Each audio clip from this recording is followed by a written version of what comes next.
tym materiale, zgodnie z Waszymi prośbami, przyjrzymy się, moim zdaniem, 10 najciekawszym boomer shooterom z ostatnich lat. Ci z Was, którzy tęsknią za klasyczną retro rozpierduchą w stylu pierwszego Duma, z pewnością znajdą tu coś dla siebie. W zestawieniu znajdą się także polskie produkcje. Ja jestem Przemo z kanału Nonie i zapraszam na materiał.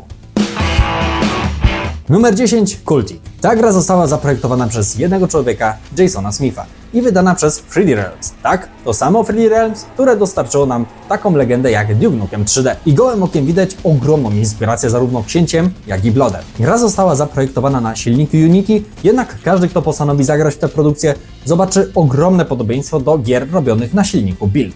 Fabuła gry opowiada o zhańbionym detektywie, który w 1963 roku musi zbadać serię tajemniczych przestępstw w hrabstwie New Grandwell, takich jak porwania i morderstwa, które wydają się być związane z niebezpiecznym kultem. W tle toczy się walka o odzyskanie sprawiedliwości i odkrycie prawdy o tym, co kryje się za brutalnymi czynami członków sekty. Jednak oczywiście, jak na boomer shootera przystało, fabuła jest tylko pretekstem i tłem do soczystej, dynamicznej rozpierduchy. Gra oferuje przepiękną pixelartową grafikę, przypominającą klasyki z lat 90., a do tego klimatyczną, ciężką muzykę, przy której pokonywanie kolejnych kultystów będzie czystą przyjemnością. Jeśli tęsknicie za Doomem, Duke Nukemem lub Hereticiem, koniecznie sprawdźcie tę produkcję. Numer 9. Hard Reset. Pora na pierwszą polską grę w tym zestawieniu, w dodatku debiutancką produkcję studia Flying Wild Hog. Gra przenosi nas w pesymistyczną cyberpunkową przyszłość, w której świat został opanowany przez krwiożercze roboty. Pod kontrolą ludzkości zostało ostatnie miasto Bezoar. Wcielamy się tutaj w majora Fletchera, weterana i wojownika, który obecnie broni ostatnią enklawę cywilizacji jako żołnierz armii CLN. W grze zamiast bogatego arsenału przeróżnych puchałek mamy jedynie dwie główne bronie, ale z wieloma trybami. Pierwszym z nich jest wielofunkcyjny karabin, który można przekształcić w m.in. granatnik lub strzelbę. Drugim jest futurystyczne działko plazmowe. Żadnego multiplayera, tylko czysta, dynamiczna rozwałka. Gra nie jest przesadnie długa i starcza na jakieś 7-8 godzin, dlatego jeśli szukacie czegoś na kilka posiedzeń lub chcecie zobaczyć, jak wyglądały początki twórców Shadow Warriora, to będzie to dobry wybór. Numer 8. Ultra Kill. Tym razem coś wymagającego większej zręczności. Ultra Kill to totalna jazda bez trzymanki. Skaczemy, strzelamy, każdy poziom składa się z zamkniętych małych pomieszczeń, które musimy oczyścić, aby móc przejść dalej. Pod koniec każdego etapu czeka na nas walka z bossem. W dodatku gra posiada specjalny licznik, który sczytuje każdą naszą akcję i zabójstwo. Im bardziej spektakularnie pozbędziemy się demonicznego tałataństwa, tym większa ocena końcowa. Numer 7. Forgive Me Father. To, co jako pierwsze rzuca się w oczy, to przepiękna komiksowa oprawa graficzna. Fabuła gry Forgive Me Father obraca się wokół przybycia do małego miasteczka Pestville, gdzie gracz jako ksiądz lub dziennikarka musi walczyć z mutantami i kultystami, aby odkryć prawdę o zbrodniach i szaleństwie, które nękają ten obszar. Fabuła inspirowana twórczością Lovecrafta skupia się na poszukiwaniu odpowiedzi i mierzeniu się z nadprzyrodzonymi siłami, a zdrowie psychiczne protagonisty jest stale zagrożone. W grze znajdziemy masę porozrzucanych notatek, które pozwolą nam zgłębić się w świat przedstawiony, jednak jest to tylko opcjonalny dodatek, a cała zabawa sprowadza się do dynamicznego strzelania do zombiaków i innych potworów w akompanamencie komiksowych efektów wizualnych. Numer 6.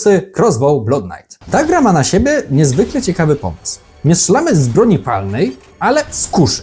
Crossbow Blood Knight to dynamiczna, oldschoolowa strzelanka, w której odwiedzimy mroczne gotyckie miasto i będziemy strzelać z kuszy do demonów. Całość jest w zasadzie próbą przetrwania nadchodzących fal wrogów i to, jak długo przeżyjemy, będzie skutkowało o naszym wyniku końcowym. Fajna opcja na pogranie paru minut przed wyjściem z domu do pracy lub szkoły.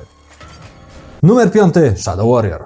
Kolejna polska produkcja, Shadow Warrior z 2013 roku jest remake'iem gry z końcówki lat 90. o tym samym tytule. Tutaj szczególnie chcę wyróżnić pierwszą część trylogii, ponieważ wydaje mi się najbardziej oldschoolowa. Po ciepło przyjętym hard resecie Flying Wild Hog poczuli się jak pączek w maśle. Największą zaletą gry jest balansowanie między walką bronią palną a białą. Do tego mamy prosty system rozwoju postaci, ciekawego protagonistę, wciągającą fabułę i unikalny humor. Pozycja obowiązkowa dla każdego fana strzelanek, a jeśli gra jest już Wam znana, to zachęcam również sięgnąć po drugą i trzecią część. Numer 4. Postal Brain Damaged. Kto zna bardziej chamską strzelankę, niech pierwszy rzuci kamieniem. Seria Postal od lat bawiła zarówno humorem, jak i rozrywką. W końcu znajdźcie mi inną grę, w której możecie dosłownie naszczać na jednego ze swoich pokonanych wrogów. Do tego lekko surrealistyczna stylistyka dodają tej rozwałce dodatkowego uroku. Brain Damaged był dosyć unikalnym powrotem serii, a w dodatku robione przez rodzime studio Hyper Strange. Numer 3. Warhammer 40 000 Bolt Gun. Przenieśmy się teraz 40 000 lat do przodu. Jesteśmy Marines w służbie Imperatora. Przemierzamy galaktykę, pokonując demony i Marines chaosu, skaczemy, strzelamy, biegamy. Na brak dynamicznej akcji nie powinniśmy narzekać. Z czasem gra odblokowuje dla nas coraz bogatszy arsenał naszego Marines. W dodatku mamy cudowną, stylizowaną na lata 90. grafikę, jednak co ciekawe, sama gra jest robiona na technologii Unreal Engine. Dla fanów uniwersum pozycja obowiązkowa. Za Imperatora. Numer 2. Sprawl. W kosmos przenieśmy się w brutalne rejony cyberpunkowego miasta. Podobnie jak Ultra Kill, mamy tu do czynienia z grą polegającą równie dobrze na celności i zręczności. W dodatku każdemu zabójstwu towarzyszy spektakularne slow motion. Nasza postać Seven, super żołnierka, która próbuje obalić zbrodniczy wojskowy reżim, w tym celu użyje 2 pistoletów, shotguna, a nawet katany. Całość została zrealizowana w neonowej stylistyce retro, a przez dynamiczną akcję i spektakularne efekty zabójstw będziemy tu mieli przednią zabawę. Numer 1. Project Warlock. Ostatnia produkcja, która również została wyprodukowana w kraju nad Wisłą, Project Warlock to debiutancka produkcja studia Buckshot Software, która w tym roku doczekała się również sequela. Całość od razu kojarzy się z Doomem, Hereticiem i Wolfensteinem. Fabuła Project Warlock to historia tajemniczego czarownika, który wyrusza na niebezpieczną misję, aby zniszczyć wszelkie zło za pomocą magii i broni. W kontynuacji Project Warlock 2 akcja rozpoczyna się po wydarzeniach z pierwszej części i skupia się na trójce uczniów Warlocka, Palmerze, Urt i Kirsten, którzy stają do walki ze swoim dawnym mistrzem. Każda z postaci ma swoje własne uzbrojenie i motywacje.